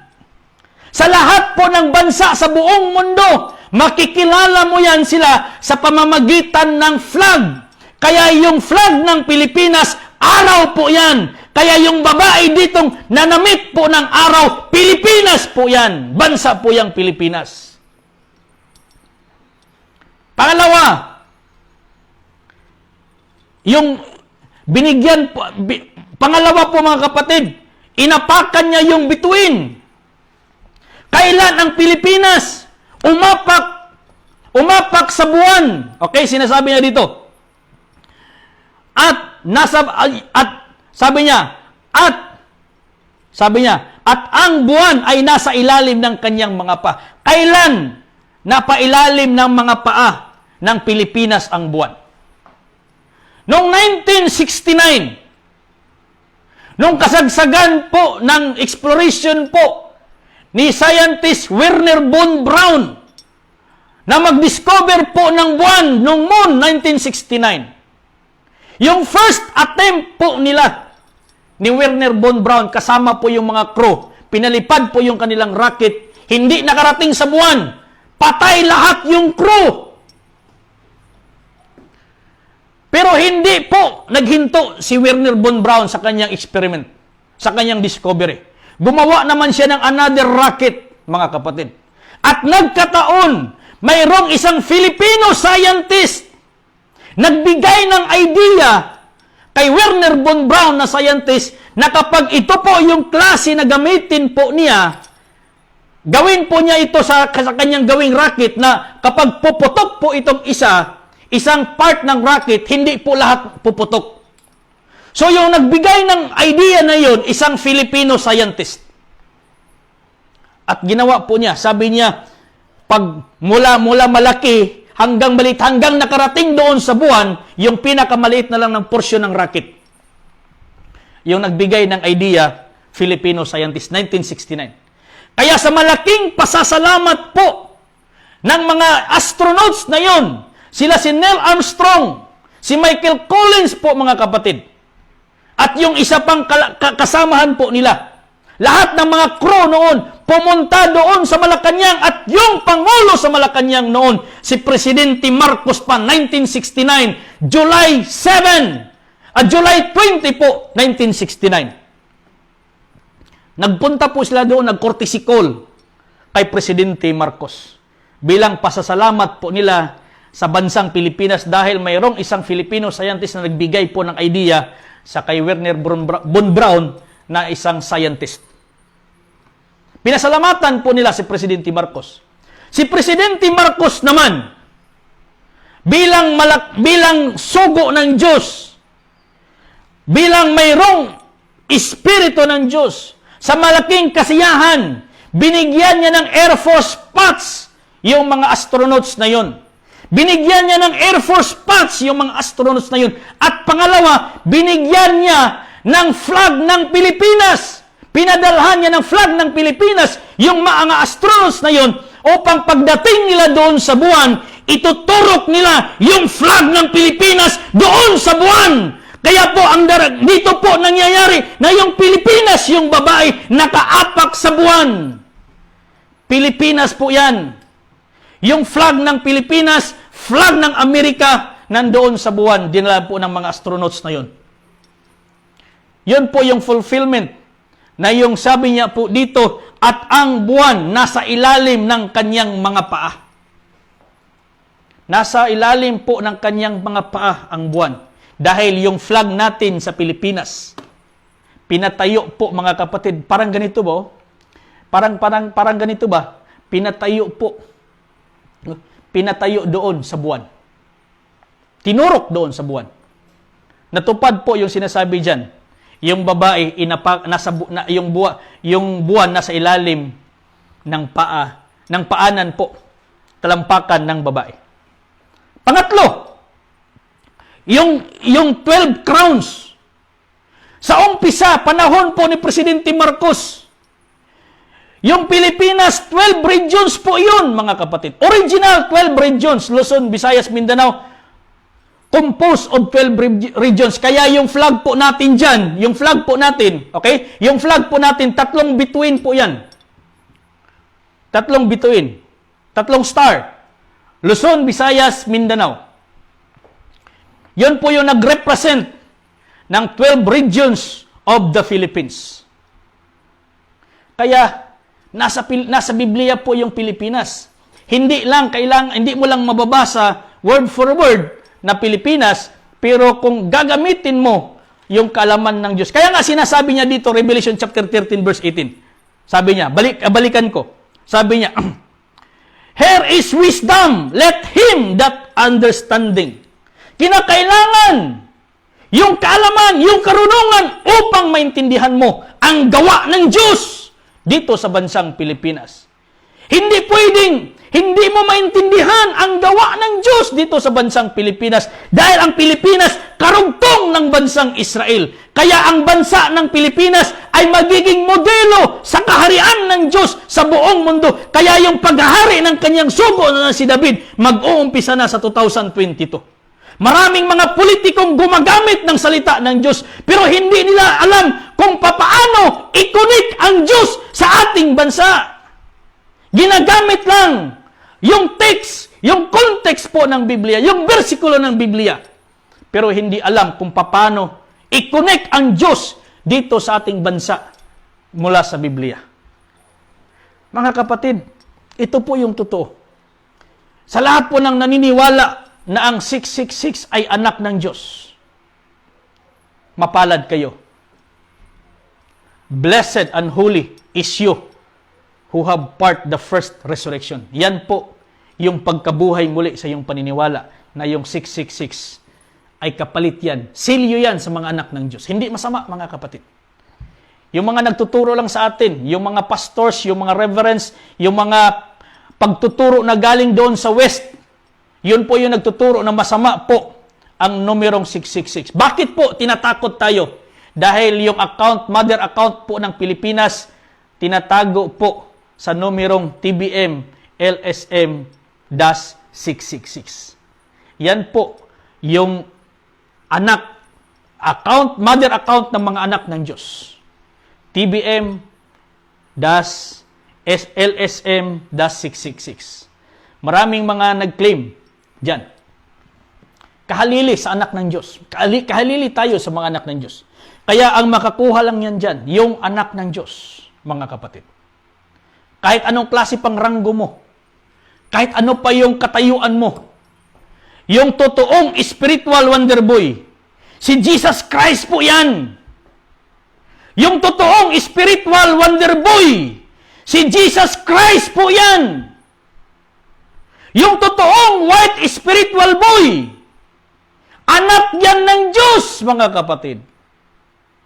Kaya, kung ikaw ay nagdala ng titulo na yan, dapat alam mo kung saan yung source of origin na yan. Anong buong historya ng buong mundo. Dahil yan po, nakapangalan yan sa'yo. Kung ikaw man yung totoo, nakapangalan yan sa'yo, dapat alam mo na yung spiritual wonder boy, anak yan ng Diyos.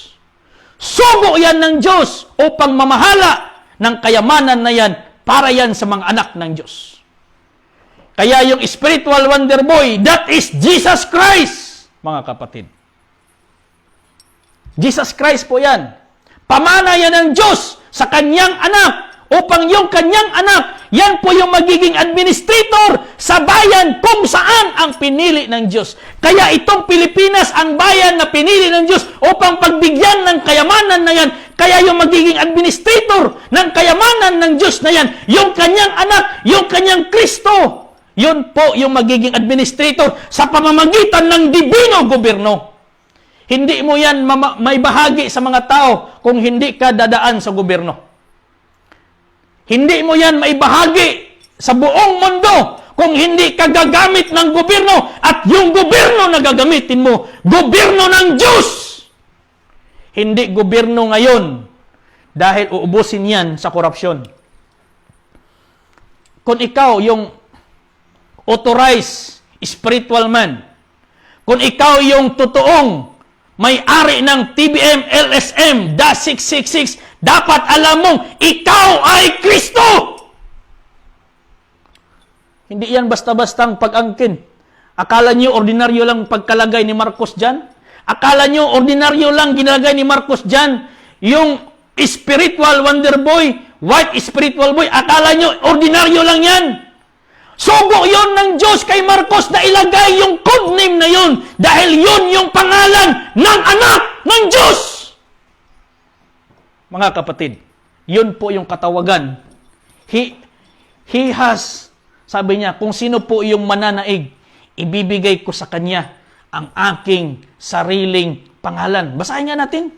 Ulitin ko. Revelation chapter 2 at chapter 3 verse 12. Ito po, mga kapatid. Huwag niyong mamaliitin yung account na yan. Account yan sa anak ng Diyos. Dahil gusto ng Diyos, yung mamahala sa kanyang kayamanan, anak din niya. Para yan sa kanyang mga anak, yung Vicarius Filii.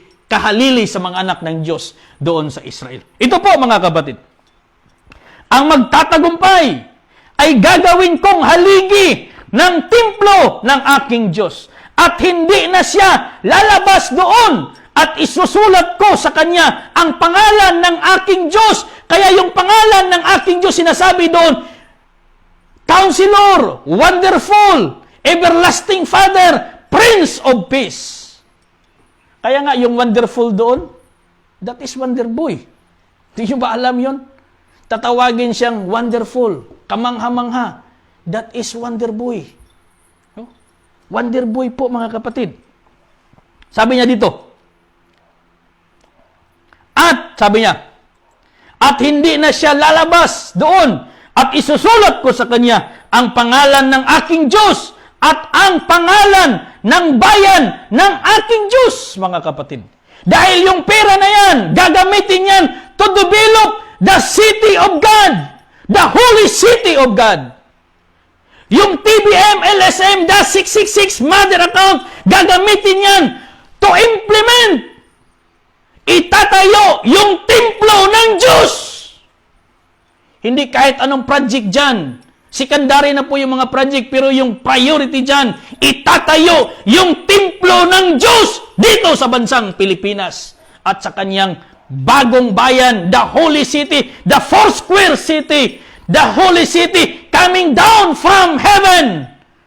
Yung bagong Jerusalem. Dito po yan sa Mindanao.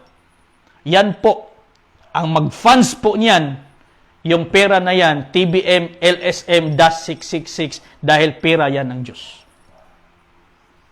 Sabi niya, at ang pangalan ng bayan ng aking Diyos, ang bagong Jerusalem, na mananaog buhat sa langit mula sa aking Diyos.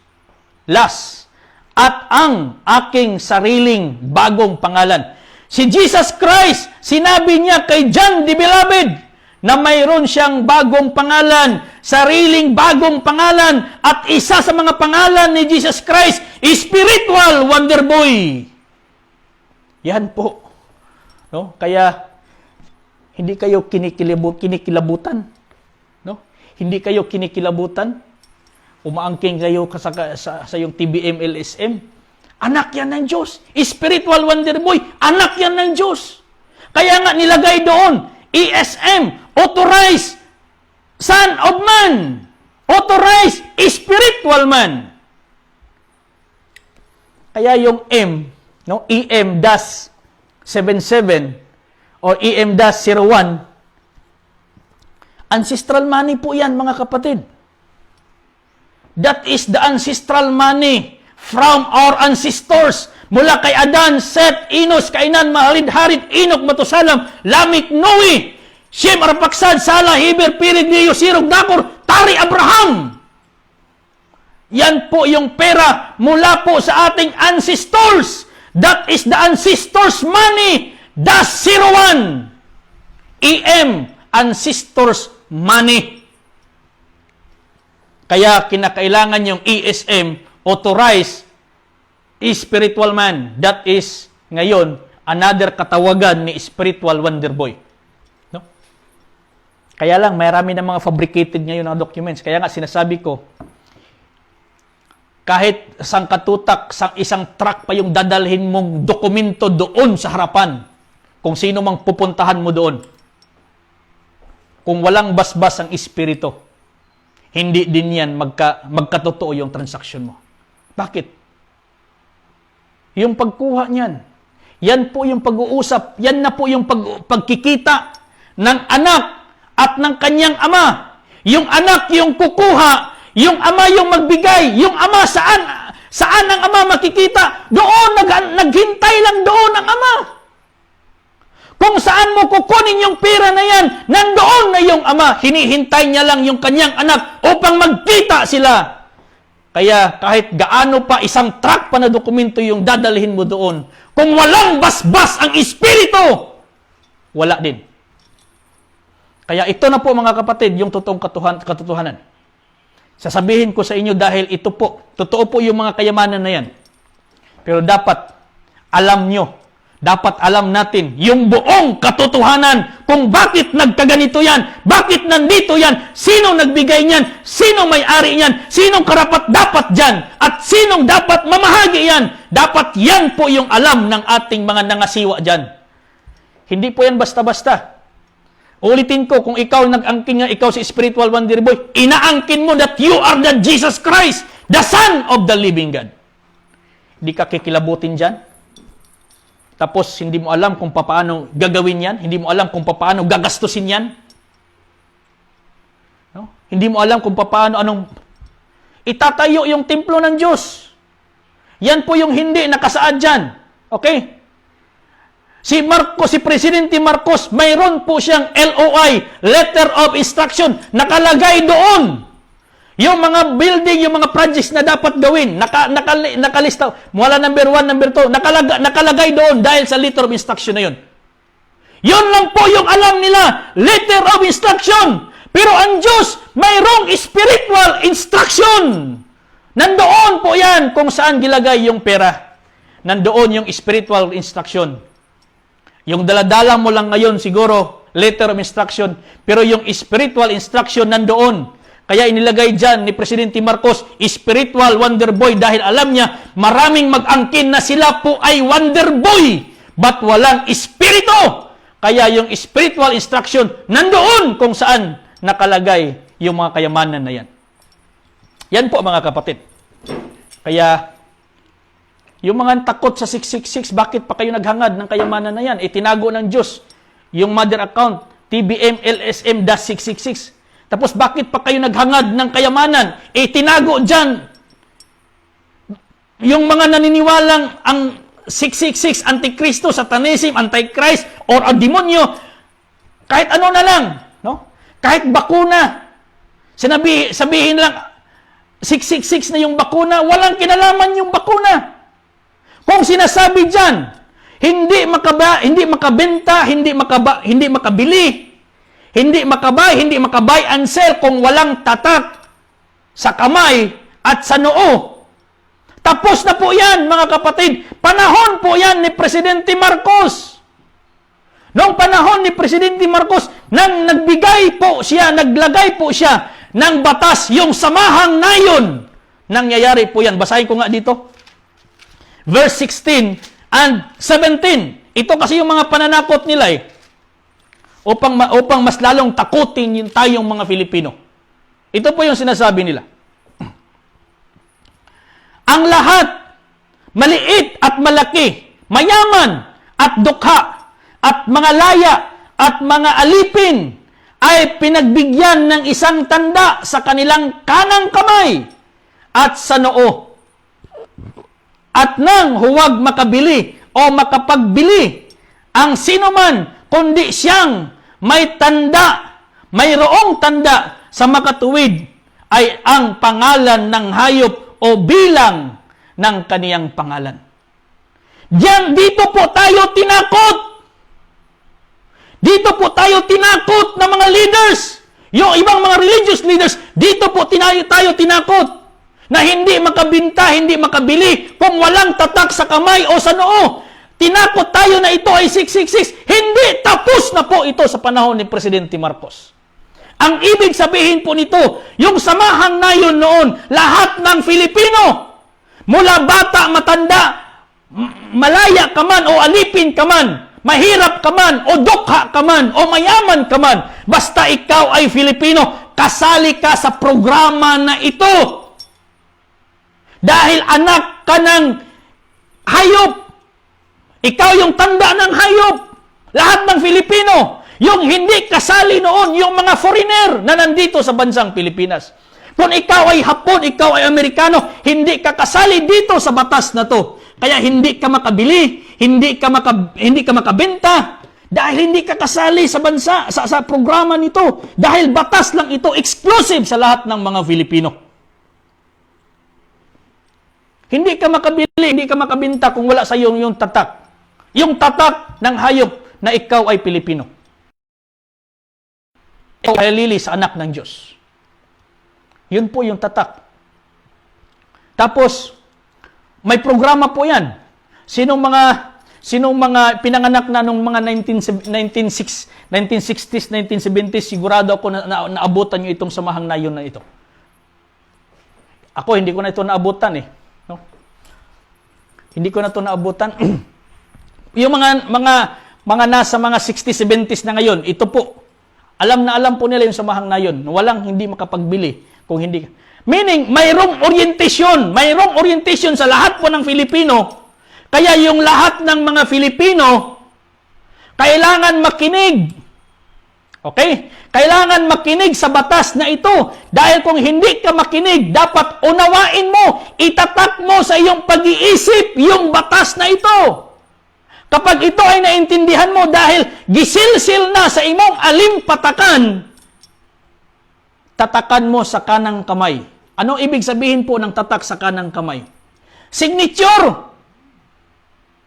Yung batas na ito, ilagay mo sa iyong ulo, sa iyong kukote. At kung naintindihan mo yung batas na ito, mag-signature ka, mag-sign ka gamit yung kanang kamay. Kung hindi ka pwede magsulat, thumb mark po mga kapatid. Kanang kamay. Ngayon sabihin niyo ang bakuna 666, saan gilagay? Saan giturok yung bakuna? Dito ba giturok yung bakuna? Di ba dito ginaturok yung bakuna? Dito ginaturok yung bakuna, wala dito sa kanang kamay, wala sa noo yung bakuna. Bakit nyo sabihin yung bakuna 666? No? Niluloko lang po tayo sa mga nagpatuo-tuo na ito po ay 666 masama, antikristo. Ginawa nilang masama yung 666 sa kabilang ito ay mabuti para sa mga anak ng Diyos. Tinago lang tayo ng Diyos sa ganito upang yun po yung tinago lang tayo sa matagal na panahon sa ganitong numero upang darating po yung Spirit of Truth. Dahil yung Spirit of Truth yung magbibigay po sa atin ng totoong, buong katotohanan. That is the mission of the Spirit of Truth to tell you the whole truth and the truth will set us free, mga kapatid. Yan ang trabaho ng Espiritu ng katotohanan. Kaya tinago tayo dito. No? Tinago tayo dito sa numero na to. Hindi masama yung 666. Yung nagturo lang sa iyo, siguro yung pastor mo o yung mga membro mo yung nagsabing masama yung 6. Wala po mga kapatid. Kung sabihin mong antichrist yan, sabihin ko sa iyo saan nakalagay dyan yung antichrist. Kung sinabi dito sa Revelation chapter 13, verse 15, sinabi niya, at siya'y pinagkaloobang makapagbigay ng hininga sa larawan ng hayop upang ang larawan ng hayop ay makapag-usap at may papatay naman ang lahat ng hindi sumasamba sa larawan ng hayop. Sa panahon po ni Presidente Marcos, panahon po sa martial law, walang kahit sino mang ordinaryong Pilipino ay magiging lapastangan sa bansang Pilipinas, ay magiging magsalita against the government, against the president. Dahil, halimbawa, yung larawan ng hayop, sa mga public school, mga public government, sa mga government, mga kapatid, lahat ng mga eskwelahan noon, nandyan sa harapan ng estudyante, yung mukha ng Pangulo. Yung larawan na yan, yung imahe na yan, nandyan sa mukha. Yung imahe na yan, pwedeng magpadala ng kamatayan yung imahe na yan kapag hindi mo yan susundin. Bakit? Dahil yung imahe ng presidente na yan, buhay yan nandoon sa Malacanang. Kaya kahit sinong Filipino noon ay mayroong kalapastangan na magsalita against that image, against that picture. Maraming mga nasa paligid po, yung sabi nila, yung mga liquidation squad, yung mga martial noon, sabihin doon, Mr. President Marcos, may mga tao ditong sinusunog yung mukha mo. Mr. President Marcos, maraming mga tao ditong hindi sinusunod yung utos mo. Anong sabihin ng presidente? O sige, ibigay mo yung karapat-dapat sa kanila. So yung mukha na yan, buhay yan dahil nandoon po yan sa Malacanang nakaupo. Nangyayari na po ito panahon ni Presidente Marcos, mga kapatid. Hindi na ito mangyayari ngayon. Tapos na. Kaya yung Revelation, panahon ni John, the Beloved, Revelation po for the future. Prophecy for the future itong revelation. Pero hindi na po ito future natin. 2,000 years ago na po yung nakalipas, hindi na ito future sa atin. Sa kanya doon nga nagsulat, future na. Pero sa atin ngayon, hindi na ito future. Fulfilled na yung iba dito po sa Revelation sa ating kapanahonan ngayon. Ngayon, nagbabasa pa rin sila dyan na coming pa. No? Dahil prophecy yun. Wala po mga kapatid. Mayroong marami nang natupad dito. Yung hindi pa lang natupad dito, kapag makuha yung kayamanan ng Diyos dito sa bansang Pilipinas, itatayo yung pinaka-world class na templo ng Diyos dito sa Pilipinas, hindi na sa Israel. Yan po mga kapatid. Kaya yung mga nag-angking Wonder Boy dyan, dapat alam nyo yung plano ng Diyos na ganyan pala yung programa ng Diyos. Hindi lang yung programa sa pangsariling programa lang. Kahit bigyan mo ilang milyon yung mga tao, kahit bigyan mo ng 5 million, 10 million yung mga tao, magkagulo din yan kung walang batas ang Diyos na mag-manage sa bawat Filipino. Kasi bawat Pilipino, bigyan mo ng tag 5 million, 10 million, magiging tamad yung mga Filipino. Yung anak mo, hindi mo na mautusan. Yung kapatid mo, hindi mo na mautusan dahil may pera na siya. Magiging tamad na po yung mga Filipino. Magkagulo.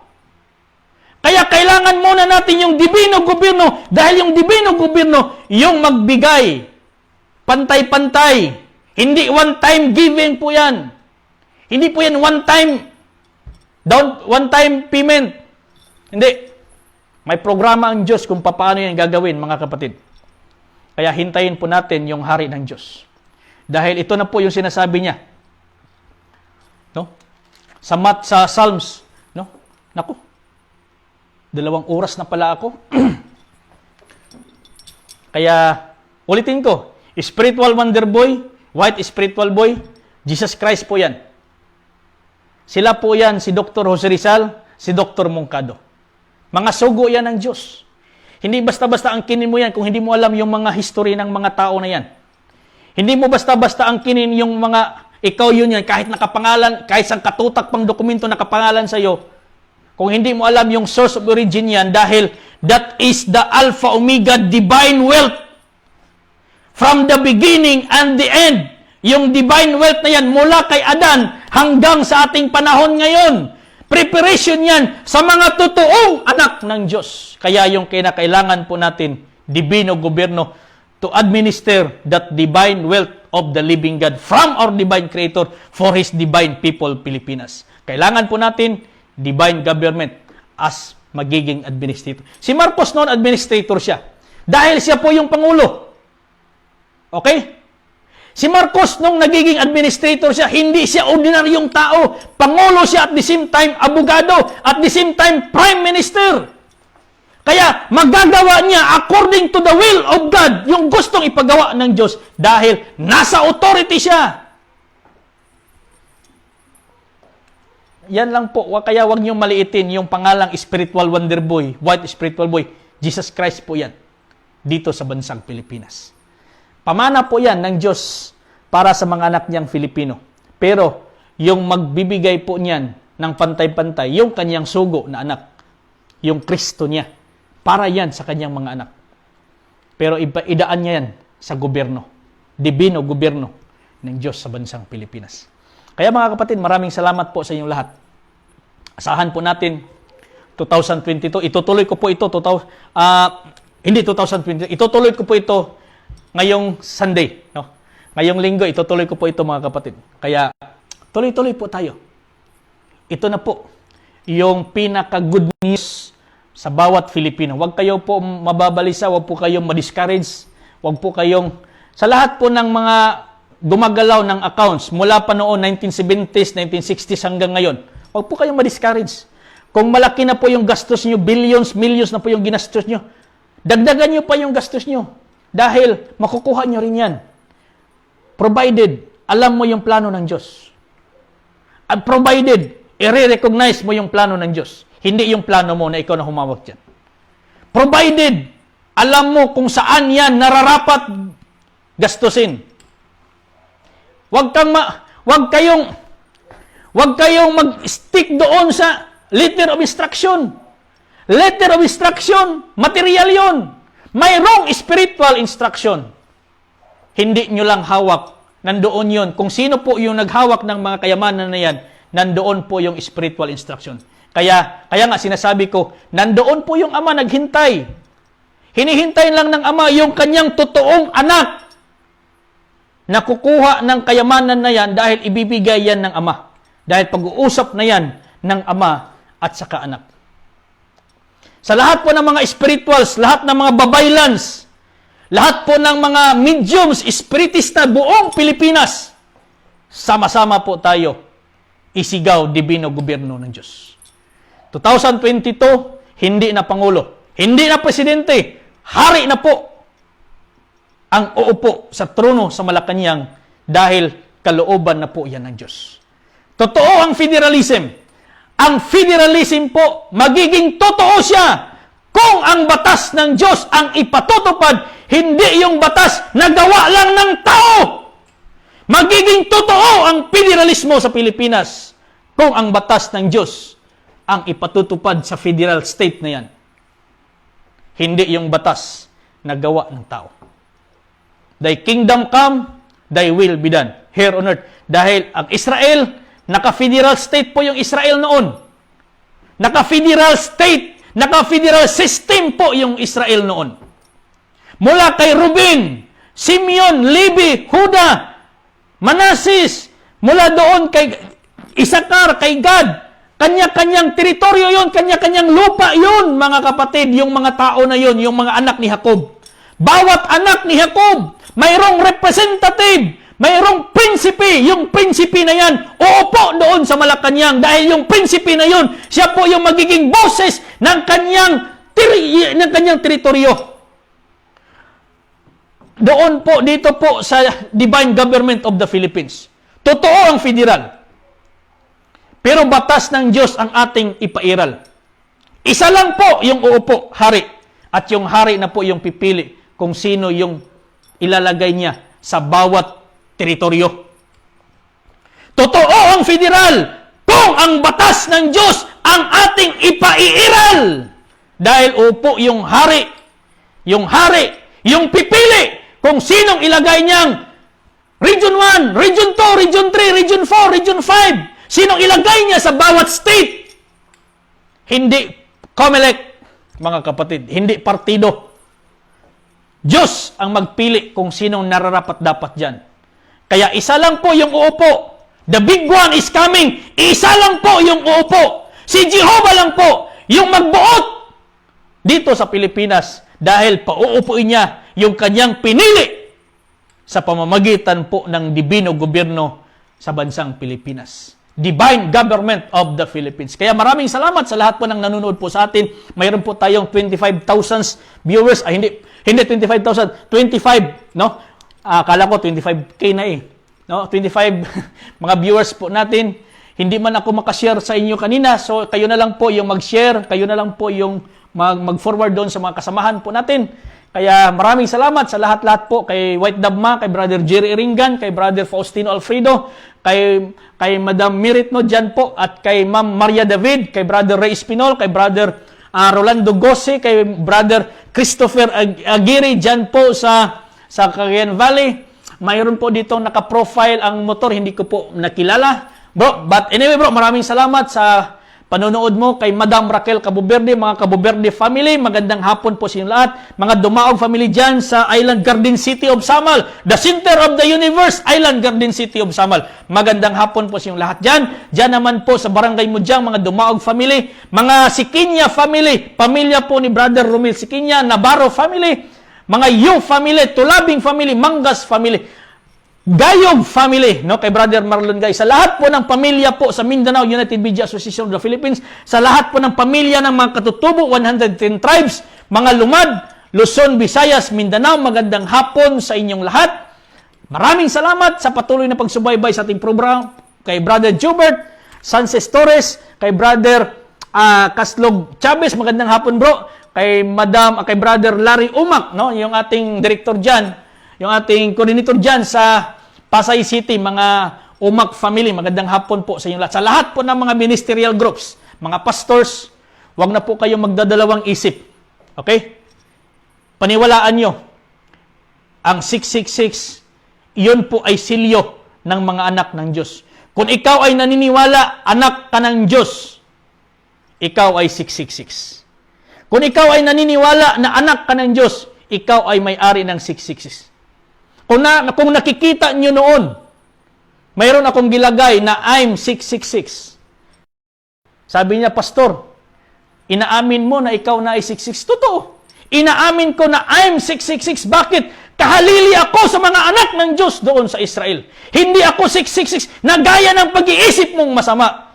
Iniisip ko na ako ay 666 dahil kahalili yan sa mga anak ng Vicaribs Filii, kahalili sa mga anak ng Diyos doon sa Israel. Tayo po yan, Pilipinas. So,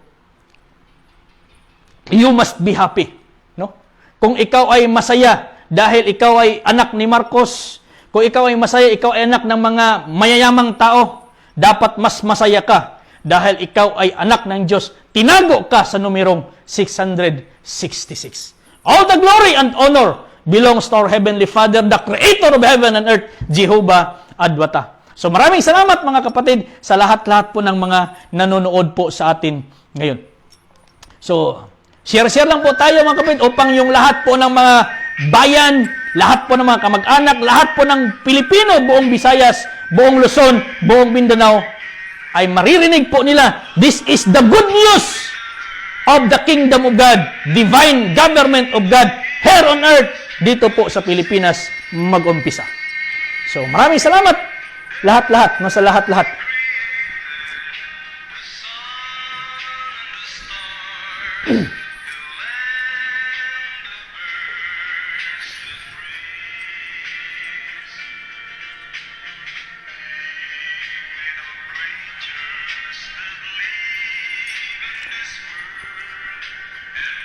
Maraming salamat no kay Brother Mildred Irasan. Magandang hapon, bro. No? Sa lahat po ng mga nag-comment, nag-shares no sa mga grupo po ng Kingdom of God, grupo po ng Yahweh Group, diyan po sa kay Brother Roselier Mag-abo, magandang hapon po sa inyong lahat. Diyan naman po sa Region 9, yung ating provincial director diyan, si Brother Richard Mag-abo, magandang hapon po. Diyan naman po sa Bukas Grande, yung ating regional director dyan, si Brother John Juanite, mga Insyo family, Remolisan family, at mga Borja family, Dapar family dyan, sa lahat po dyan, sa Surigao area, kay Brother Conde, no? Rinanti Conde dyan sa Surigao del Sur, kay mga Pihernin family, at dyan naman po sa Butuan City, mga kay Dato Mansandigan, no, kay Evangelito, no, Ferrer Conde, mga Conde family diyan sa Butuan area. Magandang hapon po. Magandang hapon, no. Maraming salamat, bro. Tornea Sergio, no, magandang hapon. Kay Brother Gilbert, kay Kapitan, no, Gilbert Guillermo diyan po sa Basaw, Gataran, Cagayan Valley, magandang hapon po sa lahat. Yung ating regional director diyan, si Ma'am Rose Iringan, maraming salamat po sa inyong lahat. God bless po.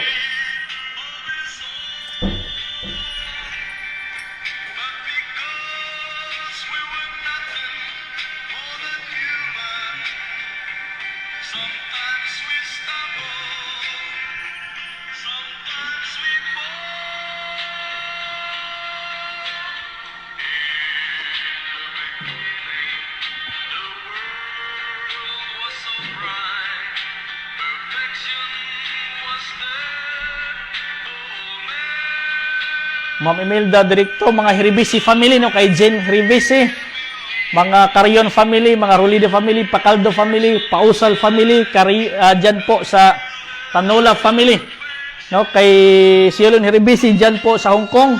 God bless po sa inyong lahat. Sa lahat-lahat po ng mga viewers ngayon, God bless po sa inyong lahat.